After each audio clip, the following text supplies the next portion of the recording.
بلاش ان انا شفتك مش عايز اي حاجه في الفيلم دوت. اكيد ده عربيه ودي طياره. لا، الفرق بينهم بقى من ناحيه ده إيه؟ بيركب فيه ركاب وده بيركب فيه ركاب. ايه بقى الفرق ما بين التاكس؟ ما عدا ان هي ديت بتطير ودي بتمشي. زي ما ده بنزين وده بنزين، بس انت عايز تعرف يعني الفرق بينهم. دي بتوديك بلاد طب ما اكيد دي فعلا بتسفرك بلاد بتوصلك تانية ودي ودي بتوصلك. مواصلات عادي.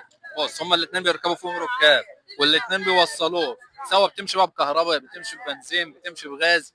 ايه الفرق ما بينهم؟ الفرق ما بينهم اه التاكسي والطياره الفرق ما بين التاكس. الدركسيون، ايوه دي وديت فيها جانت ودي ما فيش فيها العجل صغير. فرقات كبيره وفرقات العربيه والثانيه ما فيهاش دي فيها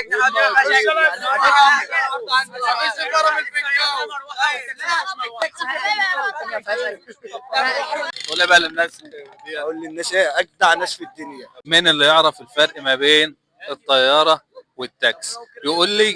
حلال عليه 50. وما تنساش المتابعه واللايك والشير.